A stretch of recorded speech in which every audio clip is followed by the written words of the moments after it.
అప్పుల్లో ఆర్థిక ఇబ్బందుల్లో కూరుకుపోయి ఉన్న నీతో దేవుడు ఈ రోజున మాట్లాడాలనుకుంటున్నాడు. ఈ యొక్క వీడియో ద్వారా నేను మీకు ఒక విషయం తెలియపరచాలనుకుంటున్నాను.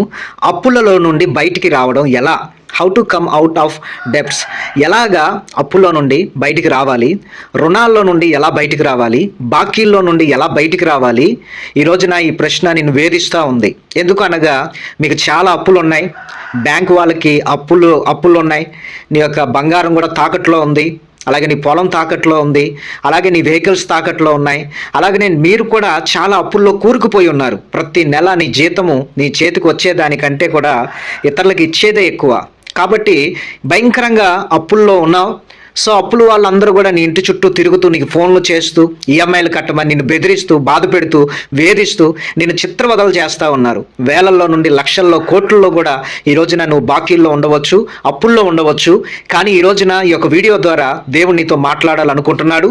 ఈ యొక్క వీడియో మీరు చూస్తున్నారు అంటే పరిశుద్ధాత్మ దేవుడు నీతో మాట్లాడాలని, పరిశుద్ధాత్మ దేవుడు నిన్ను దర్శించాలని, నిన్ను దేవుడు అప్పుల్లో నుండి బయటికి తీసుకురావాలని, నీకు సలహా ఇవ్వడానికి, నీకు ఆలోచన చెప్పడానికి, నీకు ధైర్యం ఇవ్వడానికి పరిశుద్ధాత్మ దేవుడే నిన్ను ఈ రీతిగా నడిపించాడు. కాబట్టి ఈ యొక్క వీడియోని ఆఖరి వరకు కూడా వీక్షించు. దేవుడు నీతో మాట్లాడబోతా ఉన్నాడు. ఈ వీడియో ద్వారా అప్పుల్లో నుండి నువ్వు ఎలా బయటికి రావాలో, ఎలాగా నువ్వు అప్పు తీసుకున్న స్థితి నుండి అప్పు ఇచ్చే స్థితికి నువ్వు ఎలాగా నువ్వు వెళ్తావో నేను దేవుని యొక్క కృప ద్వారా, దేవుని ఆత్మ ద్వారా నేను మీకు తెలియపరుస్తాను. ఆత్మగలవాడు పరిశుద్ధాత్మ చెబుతున్న మాటలు చెవి కలిగిన వాడు వినుగాక. ఆమేన్. సో అప్పుల్లో నుండి బయటకు రావడం ఎలాగా అనేది ఈ రోజున నేను మీకు దేవుని కృప ద్వారా వివరిస్తాను. దానికంటే ముందుగా మీరు దయచేసి ఈ యొక్క వీడియోని మీరు ఏం చేస్తారంటే సేవ్ చేసుకోండి. అలాగనే ఈ వీడియోని ఒక లైక్ చేయండి, మీకు తెలిసిన వారందరికీ షేర్ చేయండి, ఈ ఛానల్ని సబ్స్క్రైబ్ చేయండి, నోటిఫికేషన్స్ ఆన్ చేయండి. సో అప్పుల్లో నుండి బయటకు రావడం ఎలా అనే దాని మీద నేను మాట్లాడుతూ మొదటగా మీకు కొన్ని వేలల్లో లేకపోతే లక్షల్లో లేకపోతే కోట్లలో ఎంతో అప్పు ఉంది, కానీ ఆ అప్పును మీరు తీర్చలేని పరిస్థితిలో ఉన్నారు. మొట్టమొదటిగా మీరు ధైర్యంగా ఉండండి. రెండవది పారిపోవద్దు, ఎక్కడా దాక్కోవద్దు. మూడవది చచ్చిపోవాలని డిసైడ్ చేసుకోవద్దు. అలాగనే అప్పులు కూడా ఎగగొట్టవద్దు. అప్పులు ఎగ్గొట్టద్దు, చనిపోవద్దు, పారిపోవద్దు, దాక్కోవద్దు. ఎదురాడి నిలబడు. ఖచ్చితంగా ఈ అప్పులన్నింటిలో నిన్ను దేవుడు బయటకు తీసుకొని వచ్చి నిన్నే దేవుడికి అప్పిచ్చే స్థితికి దేవుడు నిన్ను తీసుకొని వస్తాడు. కాబట్టి ఈ రోజు నా దేవునితో మాట్లాడబోతా ఉన్నాడు. దేవుని యొక్క వాక్యపు వెలుగులో నుండి కొన్ని సత్యాలు తెలుసుకొని అప్పుల్లో ఉన్న నీతో దేవుడు మాట్లాడి మాటలు విని ఆశీర్వదింపబడు. How to come out of debts, అప్పుల్లో నుండి బయటకు రావడం ఎలాగా. 2వ రాజుల గ్రంథం 4వ అధ్యాయం 1 నుంచి 7 వచనాలు ధ్యానం చేసుకుందాం. 2వ రాజుల గ్రంథం 4వ అధ్యాయం అండి. అంతటా ప్రవక్తల శిష్యులలో ఒకని భార్య, నీ దాసుడైన నా పెనిమిటి చనిపోయెను, అతడు యెహోవా యందు భయభక్తి గలవాడై ఉండెనని నీకు తెలిసే ఉన్నది. ఇప్పుడు అప్పులు వాడు నా 2 కుమారులు తనకు దాసులుగా ఉండుటకే వారిని పట్టుకొని పోవుటకు వచ్చి ఉన్నాడని ఎలీషాకు మొరపెట్టగా, ఎలీషా, నా వలన నీకేమి కావాలను, నీ ఇంటిలో ఏమి ఉన్నదో అది నాకు తెలియచెప్పుమనెను. అందుకు ఆమె, నీ దాసురాలైన నా ఇంట్లో నూనె కుండ ఒకటి ఉన్నది, అది తప్ప మరేమీ లేదనెను. అతడు, నీవు బయటికి పోయి నీ ఇరుగు పొరుగు వారందరి యొద్ద దొరకగలిగిన వట్టి పాత్రలన్నిటినీ ఎరువు పుచ్చుకొను. అప్పుడు నీవు నీ ఇంటిలోకి వచ్చి నీవు నీ కుమారులను లోపల నుండి తలుపు మూసి ఆ పాత్రలన్నింటిలో నూనె పోసి నిండినవి ఒక తట్టున ఉంచమని ఆమెతో సెలవేయగా, ఆమె అతని యొద్ద నుండి పోయి తానును కుమారులను లోపల నుండి తలుపు మూసి కుమారులు తెచ్చిన పాత్రలో నూనె పోసెను. పాత్రలన్నీ నిండిన తర్వాత ఇంకా పాత్రలు తెమ్మని ఆమె తన కుమారునితో చెప్పగా, వాడు మరేమీ లేవని చెప్పెను. అంతలో నూనె నిలిచిపోయెను. ఆమె దైవజనుడైన అతని యొద్దకు వచ్చి సంగతి తెలియ చెప్పగా, అతడు, నీవు పోయి ఆ నూనెను అమ్మి నీ అప్పు తీర్చి మిగిలిన దానితో నీవును నీ పిల్లలను బ్రతుకుడని ఆమెతో చెప్పాను. చూడండి, ఒక ప్రవక్త ఉన్నాడు.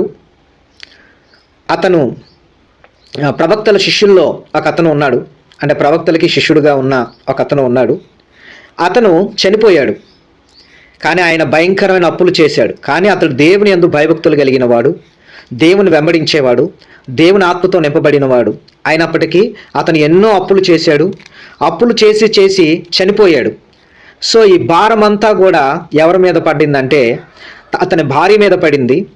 అలాగే అప్పులు వాడు కూడా ఇంటికి వచ్చి ఆమె దగ్గర 2 కుమారులు ఉన్నారు కాబట్టి వాళ్ళిద్దరిని కూడా నా యొద్ద పనుల్లో జీతం లేకుండా నా యొద్ద పనుల్లో జీవితాంతం చేయాలి, వాళ్ళిద్దరిని నాకు దాసులుగా తీసుకెళ్ళిపోతానని పట్టుకొని పోవుటకే వచ్చి ఉన్నాడని చెప్పారు. సో ఈమె తన భర్తను కోల్పోయింది. అలాగే తన 2 బిడ్డలు కూడా తనకు దూరం అయ్యే పరిస్థితి వచ్చేసింది. ఎందుకు అంటే అప్పుల వలన. సో ఇలాంటి ప్రాబ్లం ఒకటి వచ్చినప్పుడు ఆమె ఎలీషా కంటే దైవజనుడి దగ్గరికి వెళ్ళి మొరపెట్టినప్పుడు ఎలీషా అంటున్నాడు కదా, నా వలన నీకేం కావాలి, అసలు నీ ఇంట్లో ఏమున్నదో నాకు తెలియచెప్పు. అయితే అందుకు ఆమె అంటుంది కదా, నా ఇంట్లో నూనె కుండ ఒకటి ఉంది, ఒక కుండ ఉంది, అది నూనెకి సంబంధించింది, ఆ కుండ మాత్రం ఒకటి మాత్రం నా యొద్ద ఉన్నది తప్ప ఇంకేమీ లేదని చెప్పి ఆమె చెప్పింది. అయితే ఆయన ఏం చెప్పాడంటే, ఇరుగువారు పొరుగువారు అందరి దగ్గర నీ దగ్గర ఎన్ని పాత్రలు అయితే దొరకగలుగుతాయి అంటే కొండలు ఏ పాత్ర అయినా కానీ తెచ్చుకో, ఇంట్లో నిండా పెట్టుకో.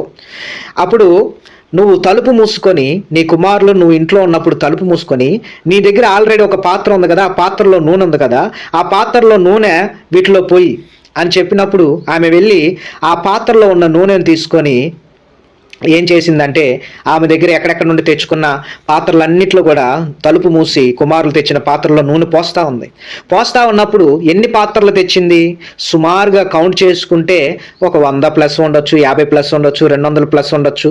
సో ఎన్ని పాత్రలు అయినా కానీ ఒక 5 లీటర్లు 10 లీటర్లు పట్టే పాత్రలు సుమారుగా, ఎగ్జాంపుల్గా చెప్తున్నా, కరెక్ట్ లెక్కలు కావు, బహుశా మనం ఊహించుకుందాం.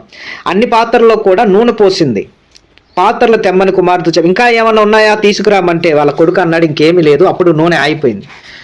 అయితే ఆ విషయాన్ని వచ్చి దైవజనుడికి చెప్పినప్పుడు, అంటే ఖాళీ పాత్రలన్నీ కూడా నూనెతో నింపబడ్డాయి. అప్పుడు ఈ అద్భుతం గురించి ఎలీషా దగ్గరికి వచ్చి దైవజనుడి దగ్గరికి వచ్చినప్పుడు, ఆ నూనె ఆ రోజుల్లో ఎక్కువగా వాడేది ఏంటంటే ఒలీవా నూనె. సో ఒలీవా నూనెను అమ్మి, అది బంగారంతో సమానంగా ఆ రోజున అందరి ఇళ్లలో వాడబడేది. వంటకే కానీ, లేకపోతే ఏమైనా దీపాలు వెలిగించడానికే కానీ, వైద్యానికే కానీ, తలకే కానీ, చాలా వాటికి ఒలీవా నూనె అమ్ముతారు. ఆ నూనె విలువైనది. సో మంచి వాల్యూ కలిగిన నూనె. ఆ ఆయిల్ అనేది తీసుకొని వచ్చి అక్కడికి వచ్చినప్పుడు, ప్రియా దేవుని బిడ్డలారా, ఆ నూనెను అమ్మేసి నీ అప్పు తీర్చుకోమని, ఆ అప్పు తీరిపోయిన తర్వాత మిగిలిన డబ్బులతో నీవు నీ బిడ్డలు బ్రతకమని దైవజనుడైన ఏలియా చెప్పాడు. ప్రియా దేవుని బిడ్డలారా, ఈ రోజున నీ పరిస్థితి కూడా ఎవరో చేసిన అప్పులు నువ్వు తీర్చాల్సిన పరిస్థితి వచ్చింది, లేకపోతే ఎవరో ఎగ్గొట్టిన అప్పులు నువ్వు ఈ రోజున తీర్చాల్సిన పరిస్థితి వచ్చింది. ఎవరికో డబ్బులు ఇప్పించావు, వాళ్ళు ఆ డబ్బులు ఎగ్గొట్టారు, కానీ నువ్వు ఈ రోజున ఆ డబ్బులు కట్టాల్సిన పరిస్థితి నీకు వచ్చింది. అయితే ఇప్పుడు అప్పులు వాడు వచ్చి నిన్ను ఇబ్బంది పెడతా ఉన్నాడు, నీ బిడ్డలను ఇబ్బంది పెడతా ఉన్నాడు, నిన్ను ఇబ్బంది పెడతా ఉన్నాడు. లేకపోతే నీ భర్త నిజంగా నీకు లేడేమో, ఒక భార్యగా నీ బిడ్డల్ని, ఒక గృహిణిగా నీ బిడ్డలను చూసుకుంటూ ఈ అప్పులు ఎలా కట్టాలో తెలియని పరిస్థితిలో నువ్వు ఉన్నావు. ఎవరో చేసిన అప్పులు నువ్వు కట్టాల్సిన పరిస్థితి వచ్చింది, లేకపోతే నీవే చేసుకున్న అప్పులు నువ్వు కట్టాల్సిన పరిస్థితి వచ్చింది. వడ్డీలు పెరిగిపోయినాయి, బ్యాంకులకి డబ్బులు కట్టాలి, అలాగే ఈఎంఐలు కట్టాలి. ఇలాంటి భయంకరమైన పరిస్థితిలోకి నువ్వు వచ్చేసి ఉన్నావు.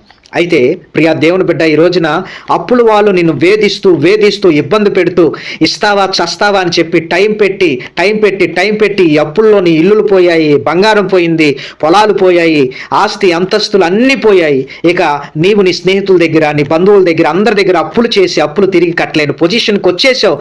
వీళ్ళ దగ్గర ఈయన అడుగుతున్నాడుగా, నీ దగ్గర ఏముంది అసలు, అప్పు తీర్చాలంటున్నావు కదా, అసలు నీ దగ్గర ఏముంది అంటే, అయ్యా నా దగ్గర ఒక నూనె కొండ తప్ప ఏమీ లేదు. ఈ రోజున నిన్ను అడిగితే అప్పులు తీర్చడానికి నీ దగ్గర ఏముందంటే, అయ్యా ఒక 1000 రూపాయలు, ఒక 100 రూపాయలు, లేకపోతే ఒక 10,000 రూపాయలు తప్ప నా దగ్గర ఏమీ లేవు, నేను ఖాళీ అయిపోయాను, అది తప్ప ఇంక వేరేదేం లేదు, బంగారం లేదు, ఇల్లు లేదు, ఆస్తి లేదు, అంతస్తు లేదు, లేకపోతే పొలాలు లేవు, నా దగ్గర ఏమీ లేవు అప్పు తీర్చాలంటే. అయితే ఆయన చెప్పాడు కదా, పొరుగు వారి దగ్గరికి వెళ్ళి నీకు కలిగిన పాత్రలన్నింటిని తెచ్చుకో, వాటన్నిటిని కూడా నీ దగ్గర ఉన్న ఆ నూనెతో నింపు, అవన్నీ కూడా నింపబడతాయి, వచ్చిన దాంతో అమ్మి నీ అప్పులు తీర్చుకోమని దైవజనుడు ఒక సలహా ఇచ్చాడు. ప్రియా దేవుని బిడ్డలారా, ఈ రోజున అప్పుల్లో నువ్వు ఉన్నావు కదా, నీ దగ్గర ఏముంది? 5 రొట్టెలు 2 చేపల్ని దేవుడు 5,000 మందికి పంచాడు.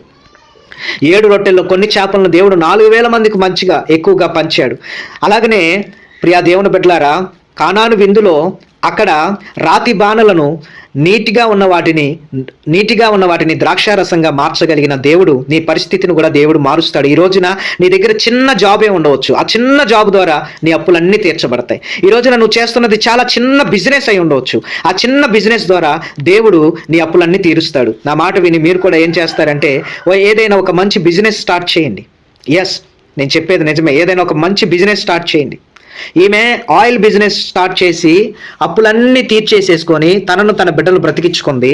నీవు కూడా ఏదైనా ఒక బిజినెస్ స్టార్ట్ చేయి. కూరగాయల వ్యాపారమో, లేకపోతే నూనె వ్యాపారమో, పచ్చళ్ళ వ్యాపారమో. ఖాళీగా ఉండొద్దు. ఏదో ఒక బిజినెస్ స్టార్ట్ చేయి. మంచిది, ప్రజలకు మంచి చేసేది. అలాని ఆ సారా, బ్రాందీ, విస్కీ, లేకపోతే సిగరెట్లు, పాన్పరాగులు, పొగాకు అలాంటివి అమ్మి వడ్డీ వ్యాపారాలు చేసి నువ్వు అప్పులు తీర్చాలంటే నీ వల్ల కాదు. అది దేవుడు ఆశీర్వాదం ఉండదు. ఏదైనా కానీ నీవు ఏదైనా ఒక బిజినెస్ని న్యాయంగా స్టార్ట్ చేయి.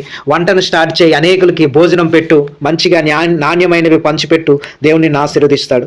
లేకపోతే ఏదైనా ఒక చిన్న బిజినెస్ స్టార్ట్ చేయి. లేకపోతే ఏదైనా ఒక ఉద్యోగానికి ప్రయత్నం చేయి. లేకపోతే ఏదో ఒక దాంట్లో ఏదో ఒక ప్రయత్నం చేయి. నీ దగ్గర ఏది లేదని అలా ఖాళీగా ఉండొద్దు. ఏమైతే తలుపులు వేసుకొని తన బిడ్డలతో ప్రార్థన చేసుకొని తాను చేసే పనిని ప్రారంభించింది. దేవుడు ఆమెను ఆశీర్వదించాడు. ఆమె అప్పుల్లో నుండి బయటకు వచ్చింది. నీవు కూడా ఖాళీగా ఉండకోకుండా తలుపులు వేసి ప్రార్థన చేయి. ప్రార్థన చేయి. ఆమె దగ్గర ఒక చిన్న నూనె కుండ మాత్రమే ఉంది. నూనె అభిషేకానికి సాదృశ్యం. పరిశుద్ధాత్మ శక్తితో నీవు కూడా తలుపులు వేసుకొని ప్రార్థన చేయి. నీ అప్పులు పోవాలని ప్రతిరోజు కూడా తలుపులు మూసుకొని ఉదయాన్నే లేచి 1 గంట 2 గంటలు దేవుడికి మొరపెట్టు. అతి సమీపంలోనే ఒక 2 సంవత్సరాల్లో, 3 సంవత్సరాల్లో, 1 సంవత్సరంలోనే నీ అప్పులన్నీ తీరిపోతాయి. నీ అప్పులను దేవుడు తీరుస్తాడు. అప్పులు తీర్చే మార్గాన్ని దేవుడు నీకు చూపిస్తాడు. హల్లెలూయా. ఎన్ని లక్షలైనా ఉండని, ఎన్ని కోట్లైనా ఉండని, అసలు ఎంత అప్పు అయినా ఉండని, ఒక నెల రోజులు, ఒక 4 రోజులు, ఒక నెల రోజులు దేవుడి సన్నిధానంలోకి ఉదయాన్నే వెళ్ళి 1 గంట సేపు తలుపులు వేసుకొని ప్రార్థన చేయ. ఈ అప్పులు తీర్చే మార్గం నాకు చూపించు ప్రభా. ఈ అప్పుల వాళ్ళకి నేను అప్పులు కట్టాలి ప్రభా. ఎలా ప్రభా? నాకు మార్గం చూపు, ఆలోచన ఇవ్వు, నాకు అవకాశాన్ని ఇవ్వు ప్రభా. నాకు ఒక్క అవకాశం ఇవ్వు ప్రభా. ఏదైనా దారి చూపించు ప్రభా. ఒక ఉద్యోగాన్ని, నా వ్యాపారాన్ని ఆశీర్వదించు. ఎలా అయినా ఈ అప్పులో నేను బయటపడాలని ఒక్క అవకాశం దేవుని అడుగు. ఖచ్చితంగా దేవుడు నీకు అవకాశం ఇస్తాడు. 1 నెల 2 నెలల్లో దేవుడు ఖచ్చితంగా నీకు అవకాశం ఇస్తాడు. అవకాశాన్ని తీసుకొని వాడుకొని ఈ రోజున నువ్వు అప్పులు తీర్చడం ప్రారంభిస్తే మెల్లిమెల్లిగా ఒక్కొక్కరు నీ అప్పులు, ఎంతమందికి నువ్వు అప్పులు ఇవ్వాలో ఒక పెన్ను పేపర్ తీసుకో. ఎంతమందికి నువ్వు అప్పులు ఇవ్వాలో ఆ అప్పులు ఇచ్చే వాళ్ళ పేర్లన్నీ కూడా రాయి. వాళ్ళకి ఎంత అప్పు ఉన్నావో రాయి.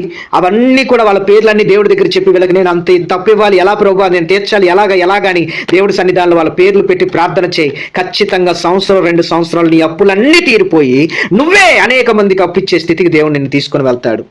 చూడండి, అప్పు తీర్చి మిగిలిన దానితో నీవు నీ పిల్లలు బ్రతుకుతారు. ఇక అప్పు లేకుండా దేవుడు నిన్ను చేస్తాడు. అనేకులకు అప్పు ఇచ్చేలాగా చేస్తాడు. చచ్చిపోవద్దు, పారిపోవద్దు, దాక్కోవద్దు. ఎదురాడు, పోరాడు. దేవుడి దగ్గరికి వెళ్ళి మొరపెట్టు, ప్రార్థన చేయి. భక్తిహీనులు అప్పు చేసి అప్పు తీర్చకుండా ఉంటారు. భక్తిహీనురాలుగా ఉండద్దు. నయా పైసాతో సహా, వడ్డీతో సహా, పైసాతో సహా ప్రతి ఒక్కరు కూడా కట్టు. ఖచ్చితంగా దేవుడు నీ చేత కట్టిస్తాడు. దేవుడు నిన్ను ఆశీర్వదిస్తాడు. దేవుడు నిన్ను దీవిస్తాడు. దేవుడు కృప నీ మీద ఉంటుంది. పోరాడు. ఒక బిజినెస్ స్టార్ట్ చేయి. ఒక ఉద్యోగానికి వెళ్ళు, కష్టపడు. నీ పిల్లలు, ఇక్కడ ఆమె గృహిణిగా ఉన్న ఆమె, తన కుమారులు కూడా అందరూ కష్టపడ్డారు. కుటుంబంతో సహా నువ్వు కష్టపడు. పొలం ఉంటే పొలాన్ని దున్ని వేయి, విత్తనవే, దేవుడు ఆశీర్వదిస్తాడు. గేదెలు ఉంటే ఆ పనిని స్టార్ట్ చేయి, దేవుడు దాన్ని ఆశీర్వదిస్తాడు. ఆ పాడిని దేవుడు ఆశీర్వదిస్తాడు. ఏదో ఒక వ్యాపారం, ఏదో ఒక మంచి వ్యాపారం, ఏదో ఒక పనిలో ముందుకు వెళ్ళు. కుటుంబంతో సహా అందరూ ప్రార్థన చేసుకొని ముందుకు వెళ్ళండి. ఖచ్చితంగా దేవుడు నిన్ను బయటకు తీసుకొస్తాడు. అయ్యా, నా బిడ్డలు నాకు సహకరించారు, నా భర్త నాకు సహకరించారు, నా భార్య, నా కుటుంబం ఎవరు తోడలేరు, నాకు ఎవరు లేరు అన్నా కానీ నువ్వు ఒక్కదానివే నిలబడు. దేవుడు నీకు సహాయం చేస్తాడు. ఈ అప్పులన్నిట్లో నువ్వు బయటకు వచ్చేస్తావు. హల్లెలూయా. ఖాళీగా ఉన్న నీ బ్యాంక్ అకౌంట్ ఏదైతే ఉందో ఆ అకౌంట్లన్నీ కూడా నింపేస్తాడు. నువ్వు 10 అకౌంట్లు తీసుకుంటే ఆ 10 అకౌంట్లో డబ్బులు ఉంటాయి అంతే. 20 అకౌంట్లు ఉంటే 20 అకౌంట్లో డబ్బులు ఉంటాయి అంతే. ఎంత పని చేయాలనుకుంటే అంత పనిని దేవుడు నీకు ఇస్తాడు. ఒక క్యాటరింగ్ చేసినా, లేకపోతే బిజినెస్ చేసినా, ఒక డ్రైవర్ అయినా, లేకపోతే ఒక ఫార్మర్ అయినా, లేకపోతే ఒక గవర్నమెంట్ జాబు సంబంధించిన వ్యక్తివైనా, నీకు దేవుడు ఆలోచన ఇచ్చి నిన్ను అప్పుల్లో నుండి బయటకు తీసుకొని వస్తాడు. నీ దాసత్వాన్ని దేవుడు తొలగిస్తాడు. ఇక ఈ అప్పులు వాళ్ళు నీకు కనపడరు. ఆమేన్. కాబట్టి వాళ్ళు తలుపులు వేసుకొని దేవుడి సన్నిధానంలో ప్రార్థన చేసుకొని దైవజనుడి దగ్గరికి వెళ్ళి సలహా తీసుకొని ముందుకెళ్ళినట్లుగా మీరు కూడా అప్పుల్లో నుండి బయటికి ఈజీగా వచ్చేస్తారు. దేవుడు నిన్ను ఆశీర్వదిస్తాడు. దేవుడు నిన్ను దీవిస్తాడు. త్వరలో నువ్వు పెట్టుకో. సంవత్సరంలో, 2 సంవత్సరాలు, 3 సంవత్సరాలు ఈ అప్పులన్నీ నేను తీర్చేయాలి. నువ్వు సోమరిగా ఉంటే ఎలా అప్పులు తీరుస్తావు? అప్పులు తీర్చడానికి ఇంకా అప్పులు చేస్తా ఉంటే ఎలా అప్పులు తీరుస్తావు? సరి అయిన మార్గంలో కాకుండా అక్రమంగా డబ్బులు సంపాదించాలనుకుంటే అప్పుల్లో నువ్వు ఎలా బయటకు వస్తావు? న్యాయంగా వెళ్ళు, నిజాయితీగా వెళ్ళు. ఖచ్చితంగా దేవునికి సహాయం చేస్తాడు. ఖచ్చితంగా దేవునికి తోడై ఉంటాడు. ఖచ్చితంగా దేవుని ముందుకు తీసుకొని వెళ్తాడు. కాబట్టి నా ప్రియ దేవుని బిడ్డ, ఈ విషయాలన్నీ కూడా ఆలకించి ముందుకు వెళ్ళండి. ఈ అప్పుల్లో నుండి బయటకు రావడం ఎలాగా అనే విషయంలో మీకు ఏమైనా ఖచ్చితంగా ఖచ్చితంగా ఖచ్చితంగా మీకు ప్రశ్నలు ఇంకా అనేకమైనవి ఉంటాయి. సో నేను మీకు అసిస్టెన్స్గా నేను మీకు సహకరిస్తాను. తప్పకుండా నా నెంబరు స్క్రీన్ మీద కనపడుతుంది. ఒక నెంబర్కి వాట్సాప్ ఉంటుంది, ఒక నెంబర్కి కాల్ చేయొచ్చు. 2 నెంబర్లో దేనికో దానికి నాకు సంప్రదించండి. సో నేను ఒకవేళ బిజీగా ఉండి మీకు కాంటాక్ట్ అవ్వలేకపోయినా మరలా 2-3 రోజుల తర్వాత ట్రై చేయండి. మెసేజ్ల మీద మెసేజ్లు చేయండి. ఖచ్చితంగా నేను మీకు రిప్లై ఇస్తా. ఖచ్చితంగా నేను మాట్లాడతా. దేవుడు మిమ్మల్ని అప్పులోని బయటకు తీసుకొని వస్తాడు. హల్లెలూయా. కామెంట్స్లో మీరు ఏం రాస్తారంటే, నేను అప్పుల్లో నుండి బయటకు వస్తాను. అప్పుల్లో నుండి నేను బయటకు వస్తాను. నేను అనేకులకు అప్పిస్తాను కానీ అప్పు చేయను అనే మాట కామెంట్లో రాయండి. అనేకులకు అప్పిస్తా కానీ అప్పు చేయను అనే మాట కామెంట్లో రాయండి. దేవుడు మిమ్మల్ని దీవించునుగాక. అలాగనే ఈ యొక్క వీడియో మీకు నచ్చినట్లయితే ఒక లైక్ చేయండి, అనేకులకి షేర్ చేయండి. అలాగనే పిల్లరా, పరిచర్యకి ఒక ఫోన్ అనేది నేను తీసుకోవాలనుకుంటున్నాను. సో ఒక మొబైల్ అనేది లేదు. దేవుడు నిన్ను ప్రేరేపిస్తే ఈ పరిచర్యకి సహకరించు. నా నెంబరు ఇస్తాను, ఫోన్పే నెంబరు, దానికి సంబంధించిన నెంబర్ నేను ఇస్తాను. మీకు దేవుడు ఒకవేళ ప్రేరేపణ ఇస్తే ఆ పరిచర్యకి మీరు సహకరించండి. దేవుడు మిమ్మల్ని దీవించి ఆశీర్వదించును గాక. God bless you.